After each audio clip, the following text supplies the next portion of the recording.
ভারতের দিল্লির একটি আবাসিক হোটেলে ভয়াবহ আগুন, নিহত অন্তত 21। হতাহতদের বেশিরভাগই দিল্লিতে চিকিৎসা নিতে যাওয়া বিদেশি নাগরিক। বাংলাদেশ সহ 7টি দেশ থেকে আমদানিতে বাড়তি শুল্ক আরোপের প্রস্তাব আমেরিকার। বলপূর্বক শ্রমে পণ্য উৎপাদন বন্ধ করতে না পারার অভিযোগ। আবারও ইরানে আমেরিকার পাল্টাপাল্টি হামলা, কসেম দ্বীপে আক্রমণের জবাবে বাহরাইন ও কুয়েতে আইআরজিসির মিসাইল হামলা।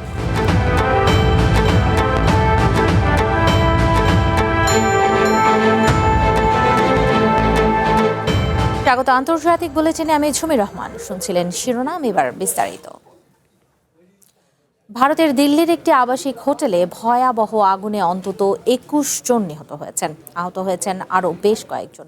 হতাহতদের বেশিরভাগই দিল্লিতে চিকিৎসা নিতে যাওয়া বিদেশি নাগরিক বলে জানিয়েছে এনডিটিভি।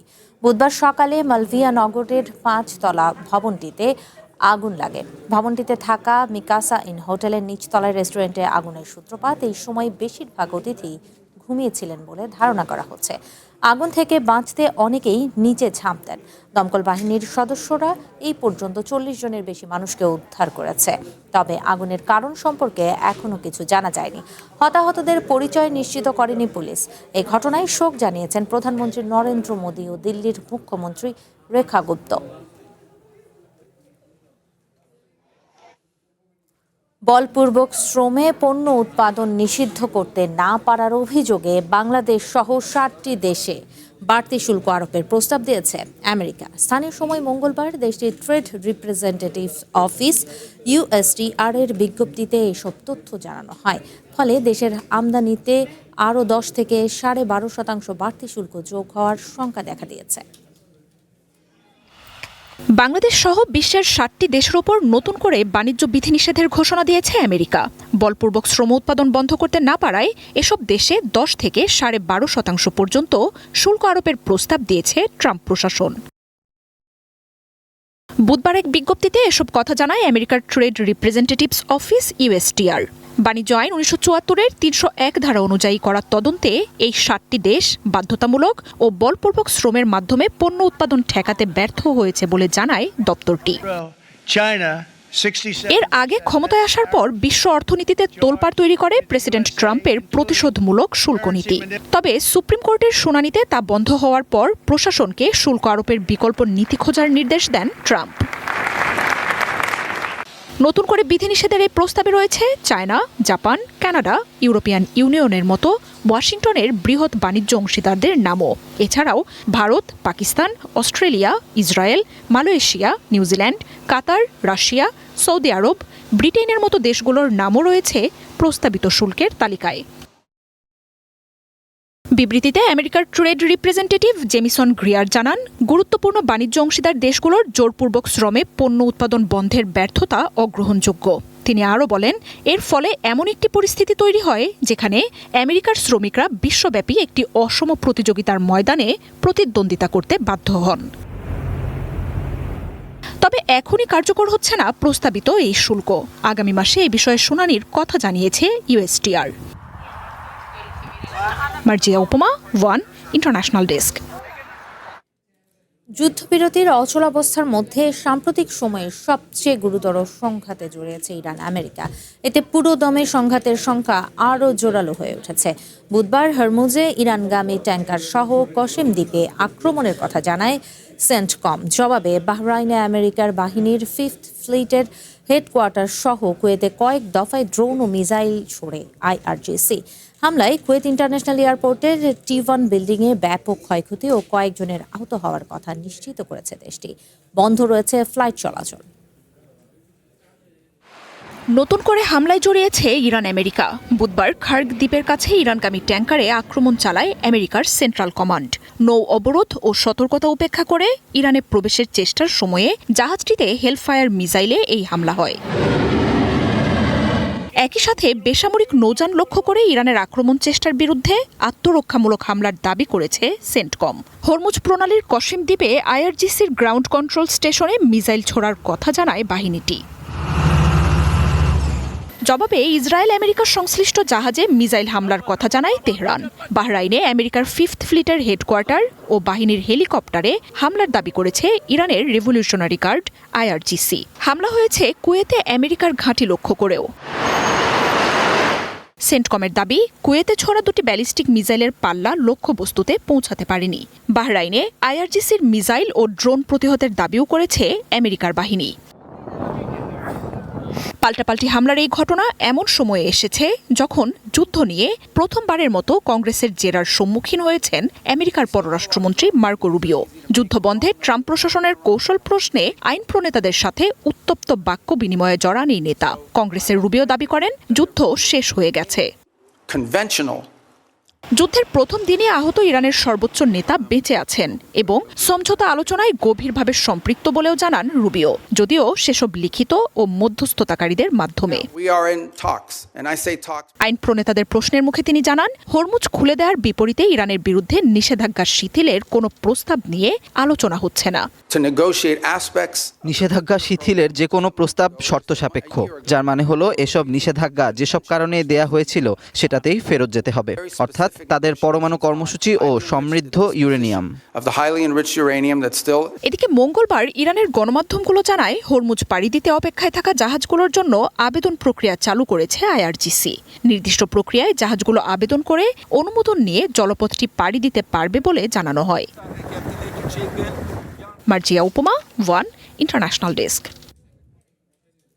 এদিকে ইরান ও আমেরিকার মধ্যে আবারও পাল্টাপাল্টি হামলার প্রভাবে নতুন করে অস্থির হয়ে উঠেছে বৈশ্বিক জ্বালানি বাজার। আল জাজিরা বলছে, নতুন করে হামলা শুরুর পর আন্তর্জাতিক বাজারে অপরিশোধিত তেলের দাম বেড়েছে 1% বেশি। আমেরিকা ও ইরানের মধ্যে নতুন করে উত্তাপ ছড়াচ্ছে সামরিক উত্তেজনা, যার সরাসরি নেতিবাচক প্রভাব পড়েছে বৈশ্বিক জ্বালানি বাজারে। ইরানের কৌশলগত কেশম দ্বীপে আমেরিকার বিমান বাহিনী বোমা বর্ষণ করে। এর জবাবে কুয়েত ও বাহরাইনে থাকা আমেরিকার সামরিক ঘাঁটি লক্ষ্য করে ইরানের পাল্টা ক্ষেপণাস্ত্র ও ড্রোন হামলা চালায়। এসব হামলার পর আন্তর্জাতিক বাজারে অপরিশোধিত তেলের দাম বেড়েছে 1% বেশি। একই সঙ্গে ওয়াশিংটন ও তেহরানের মধ্যে চলমান শান্তি আলোচনায় তৈরি হয়েছে চরম অচলাবস্থা। এমন অনিশ্চয়তায় বাজার আরও বেশি অস্থির হয়ে উঠেছে। আল জাজিরা জানায়, মধ্যপ্রাচ্যের এই নতুন সংঘাতের জেরে বুধবার সকালে বিশ্ববাজারে ব্রেন্ট ক্রুড তেলের দাম ব্যারেল প্রতি $1.05 বা 1.09% বেড়ে $97.05 পৌঁছেছে। অন্যদিকে আমেরিকার বেঞ্চমার্ক ওয়েস্ট টেক্সাস ইন্টারমিডিয়েট বা WTI অপরিশোধিত তেলের দাম ব্যারেল প্রতি $1.01 বা 1.08% বেড়ে $94.77 পৌঁছেছে। বাজার বিশ্লেষকদের মতে, হরমুজ প্রণালীর নিরাপত্তা বিঘ্নিত হওয়া এবং দুই পারমাণবিক শক্তির মুখোমুখি আক্রমণাত্মক অবস্থানের কারণেই মূলত প্রথম বিশ্বজুড়ে তেলের এই আকস্মিক মূল্য বৃদ্ধি ঘটে। চলতি বছরের ফেব্রুয়ারির শেষ দিকে ইরানে আমেরিকা ও ইসরায়েলের যৌথ হামলার মধ্য দিয়ে এই উদ্বেগজনক পরিস্থিতির শুরু হয়। সাম্প্রতিক সময়ে হরমুজ প্রণালী ও কেশম দ্বীপের নিয়ন্ত্রণকে কেন্দ্র করে দুই দেশের এই বিবাদ চরম রূপ নিয়েছে। এমন ভয়াবহ পরিস্থিতিতে মধ্যপ্রাচ্যের সামগ্রিক নিরাপত্তা ও বৈশ্বিক জ্বালানি সরবরাহ চেইন ভেঙে পড়ার তীব্র উদ্বেগের মাঝেই বিশ্ববাজারে ফের বাড়ল তেলের দাম, যা বিশ্ব অর্থনীতিতে নতুন মন্দার আভাস দিচ্ছে। ইসরাত মুক্তি, ওয়ান ইন্টারন্যাশনাল ডেস্ক। আন্তর্জাতিক বুলেটিনে একটি বিরতি নিচ্ছি, সাথেই থাকুন। একটি দেশের ভবিষ্যৎ গড়ে ওঠে তার ভিত্তি থেকে। তাই বিশ্বখ্যাত জার্মান VRM প্রযুক্তিতে কনফিডেন্স সিমেন্ট নির্মাণ করেছে নতুন প্ল্যান্ট। ইন্দোনেশিয়া থেকে আমদানিকৃত A গ্রেড ক্লিংকারের সমন্বয়ে উৎপাদিত কনফিডেন্স সিমেন্ট কোয়ালিটি অ্যাসিওরেন্স ল্যাবে পরীক্ষিত প্রতিটি কণায় নিশ্চিত করা হয় সর্বোচ্চ মান। আর এই A গ্রেড ক্লিংকারের কনফিডেন্স সিমেন্ট পৌঁছে যাবে বাংলাদেশের প্রতিটি শহর ও গ্রামে, প্রতিটি প্রান্তে, বাংলাদেশের হৃদয় জুড়ে।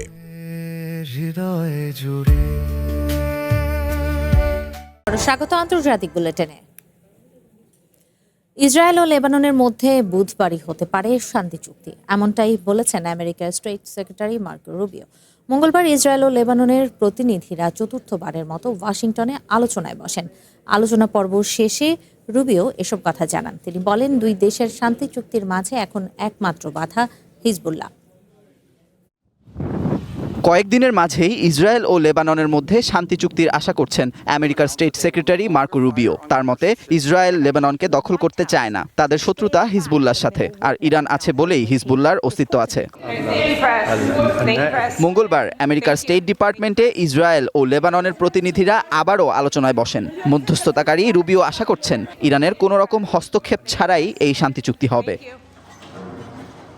এদিকে আলোচনার মধ্যেও লেবাননের দক্ষিণাঞ্চলে হামলা অব্যাহত রেখেছে ইসরায়েল। তবে রাজধানী বৈরুতে আপাতত কোনো হামলা চালাচ্ছে না তারা। গত সোমবার আমেরিকার প্রেসিডেন্ট ডোনাল্ড ট্রাম্পের ঘোষণা অনুযায়ী হিজবুল্লাহ ইসরায়েলকে আক্রমণ না করলে তেল আবিবও বৈরুতে কোনো রকম হামলা চালাবে না। যুদ্ধবিরতির মধ্যে ইসরায়েলের উত্তরাঞ্চলে 2টি ক্ষেপণাস্ত্র ছোড়ার দাবি করেছে ইসরায়েল বাহিনীও। তবে সেই হামলার অভিযোগ অস্বীকার করে সীমান্তে আইডিএফকে লক্ষ্যবস্তু করার কথা জানিয়েছে হিজবুল্লাহ। মঙ্গলবার লেবাননের দক্ষিণাঞ্চলে ইসরায়েলি হামলায় অন্তত 12 জন নিহত হয়েছে আর আহত হয়েছে আরও 16 জন। তবে লেবাননে ইসরায়েলি হামলা অব্যাহত থাকায় ওয়াশিংটনের সাথে শান্তি চুক্তি নিয়ে আবারও হুমকি দিয়েছে তেহরান। পররাষ্ট্রমন্ত্রী আব্বাস আরাকচি জানান, ইরানের সাথে শান্তি চুক্তি সব ক্ষেত্রেই হতে হবে। লেবাননে হামলা অব্যাহত রেখে ওয়াশিংটনের সাথে চুক্তি হবে না বলে জানান তিনি। Amanur Rahman, one international desk. চলতি বছরের শুরুর দিকে আমেরিকা ও ইসরায়েলের যৌথ হামলায় নিহত হন ইরানের সাবেক সর্বোচ্চ নেতা আয়াতুল্লাহ আলী খামেনি। এবার তার শেষকৃত্য সম্পন্ন করতে 3 দিন ব্যাপী ব্যাপক আনুষ্ঠানিকতার পরিকল্পনা করছে দেশটির কর্তৃপক্ষ। ইরানের রাষ্ট্রীয় গণমাধ্যম IRIBর বরাতে তেহরানের উপমেয়র মোহাম্মদ আমিন তাভাকলিজাদেহ এই তথ্য নিশ্চিত করেন। তিনি জানান, রাজধানী তেহরান, পবিত্র নগরী কোম এবং মাশহাদ এই 3টি প্রধান শহরে পর্যায়ক্রমে মরহুম নেতার অন্ত্যেষ্টিক্রিয়া অনুষ্ঠিত হবে। বিদায়ী অনুষ্ঠানটি নির্বিঘ্ন করতে ইতিমধ্যে ব্যাপক প্রস্তুতি নিয়েছে দেশটির প্রশাসন ও নিরাপত্তা বাহিনী। মূল আয়োজনের অংশ হিসেবে রাজধানীতে টানা 24 ঘন্টার একটি বিশেষ শোক ও স্মরণ সভারও আয়োজন করা হয়েছে। দেশের এই প্রভাবশালী ও দীর্ঘ সময় ধরে দায়িত্ব পালনকারী নেতার শেষ যাত্রায় শরিক হতে প্রায় 2 কোটি মানুষের সমাগম হতে পারে বলে ধারণা করছে তেহরান। বিশাল এই জনস্রোত সামাল দিতে এবং সার্বিক নিরাপত্তা নিশ্চিত করতে বিশেষ ব্যবস্থা গ্রহণ করা হয়েছে। গোল্ডেন পেইন অফ ফ্রিডম পুরস্কার জিতেছেন ফিলিস্তিনি সাংবাদিকরা। ফিলিস্তিনি আলোকচিত্রী মোহাম্মদ আবেদ ও মোহাম্মদ সালেম গাজা উপত্যকায় তাদের সহকর্মীদের পক্ষ থেকে এই পুরস্কার গ্রহণ করেছেন। চলতি বছর World Association of News Publishers ওয়ান ইফরা যৌথভাবে গাজা থেকে প্রতিবেদন করা AFP, অ্যাসোসিয়েটেড প্রেস এবং বার্তা সংস্থা রয়টার্সের সাংবাদিকদের এই প্রধান আন্তর্জাতিক পুরস্কার দিয়েছে। ওয়ান ইফরা জানায়, এই পুরস্কারটি ফিলিস্তিনি সাংবাদিকদের সহনশীলতাকে স্বীকৃতি দেয়। একই সাথে অবরুদ্ধ গাজা উপত্যকায় ইসরায়েলের গণহত্যার খবর সংগ্রহ করতে গিয়ে হতাহতদের প্রতি সম্মান প্রদর্শন করা হয় এই পুরস্কারের মাধ্যমে। সংবাদ মাধ্যমের অধিকার বিষয়ক সংস্থা রিপোর্টার্স উইদাউট বর্ডার্স জানিয়েছে, 2023 সালের অক্টোবর থেকে ইসরায়েলি বাহিনী গাজায় 220 জনেরও বেশি সাংবাদিককে হত্যা করেছে।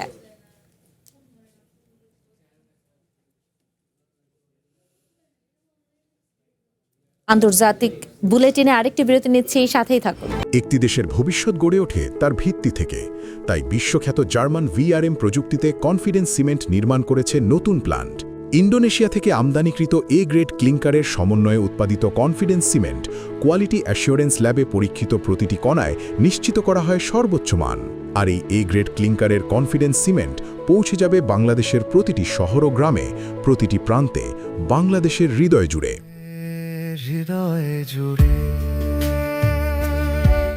আবারও স্বাগত আন্তর্জাতিক বুলেটিনে। জাপানের হোনসু দ্বীপপুঞ্জের উপর দিয়ে বয়ে যাচ্ছে শক্তিশালী টাইফুন জাংমি। 90 কিলোমিটার বেগের ঝোড়ো হাওয়া ও প্রবল বৃষ্টির আঘাতে তছনছ হয়ে গেছে হোনসুর জনজীবন। ঝড়ের দাপটে অসংখ্য বৈদ্যুতিক খুঁটি ও তার উপড়ে যাওয়ায় 60,000 বাড়িঘর এখন সম্পূর্ণ বিদ্যুৎহীন অবস্থায় রয়েছে।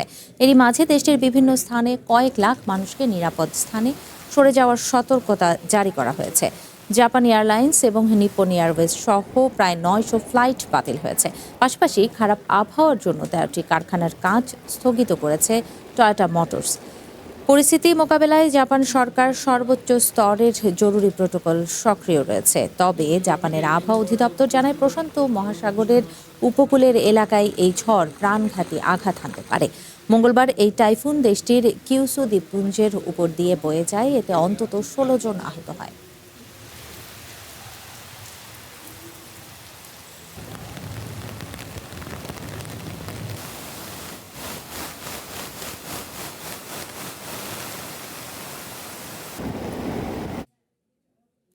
বিশ্বকে এল নিনোর জন্য প্রস্তুত হতে সতর্ক করল জাতিসংঘ। সংস্থাটি বলছে আগামী সেপ্টেম্বরের আগেই চরম ভাবাপন্ন আবহাওয়া পরিস্থিতি এল নিনো গঠনের সম্ভাবনা 80%। এতে তাপমাত্রা আগের সব রেকর্ড ভাঙতে পারে। আসন্ন এল নিনোর 1 শতাব্দীর মধ্যে সবচেয়ে শক্তিশালী হতে পারে বলে সতর্ক করেছেন বিজ্ঞানীরাও। ভয়াবহ তাপপ্রবাহে ধুঁকছে বিশ্বের বিভিন্ন দেশ। এর মধ্যেই বৈশ্বিক আবহাওয়া পরিস্থিতি নিয়ে ভয়ঙ্কর সতর্কবার্তা দিয়েছে জাতিসংঘের আবহাওয়া বিষয়ক সংস্থা WMO। সেপ্টেম্বরের মধ্যে চরম ভাবাপন্ন আবহাওয়া পরিস্থিতি এল নিনোর প্রভাব দেখতে যাচ্ছে বিশ্ব। এতে বাড়বে গরম, আরও কমে আসবে বৃষ্টিপাত। রেকর্ড তাপমাত্রায় সবচেয়ে উষ্ণতম বছর হতে পারে 2027। আবহাওয়া পরিস্থিতির তথ্য বিশ্লেষণের পর জাতিসংঘ বলছে আসন্ন এল নিনো মাঝারি থেকে শক্তিশালী হতে পারে। যদিও আবহাওয়া বিজ্ঞানীরা এর আগে সতর্ক করে বলেছেন 1 শতাব্দীর মধ্যে সবচেয়ে শক্তিশালী এল নিনো হতে পারে এটি। যদিও এল নিনোর ভয়াবহতা নিয়ে অনিশ্চয়তা রয়েছে বলে জানিয়েছেন WMOর মহাসচিব সেলেস্তে সাউলো। এখনও আবহাওয়ার মডেল যাচাই বাছাই করা হচ্ছে বলে জানান তিনি। তবে বৈশ্বিক এই জলবায়ু পরিস্থিতিকে জরুরিভাবে মোকাবিলার জন্য বিশ্বের প্রতি আহ্বান জানিয়েছেন জাতিসংঘ মহাসচিব।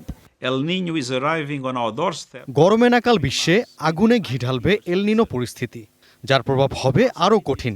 দ্রুত তার সব সীমানা ছাড়িয়ে এর বিপর্যয় পৌঁছে দেবে সব জায়গায়।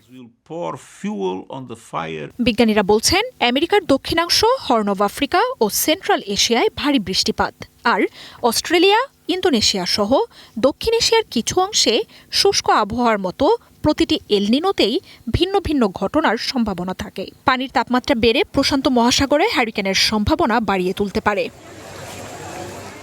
এল নিনো নিয়ে জাতিসংঘের সতর্কতা এমন এক সময়ে এসেছে যখন অস্বাভাবিক গরমে পড়ছে পশ্চিম ইউরোপ। মে মাসে ব্রিটেন ও আয়ারল্যান্ডের তাপমাত্রা আগের সব রেকর্ড ভেঙেছে।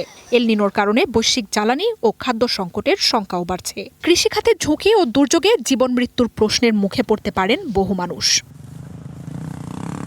কয়েক বছর পরপরই আবহাওয়ায় এল নিনো পরিস্থিতি দেখা যায়, যা 9 থেকে 12 মাস পর্যন্ত স্থায়ী হয়। এ সময় সমুদ্রের উপরিভাগের তাপমাত্রা বেড়ে যায়। সবশেষ 2023-24 সালে এল নিনোর প্রভাব দেখেছিল বিশ্ব। তাপমাত্রায় আগের সব রেকর্ড ভেঙেছিল 2024 সাল। আগামী 3 মাস বিশ্বের প্রায় সব অংশেই অস্বাভাবিক বাড়তি তাপমাত্রার ব্যাপারে সতর্ক করেছে জাতিসংঘ। মার্জিয়া উপমা, ওয়ান ইন্টারন্যাশনাল ডেস্ক। এই ছিল আন্তর্জাতিক বুলেটিন। একটু পরেই দেখবেন জেলা বুলেটিন। চ্যানেল 1 এর সাথেই থাকুন, যুক্ত থাকুন আমাদের ফেসবুক পেজ এবং ইউটিউব চ্যানেলে।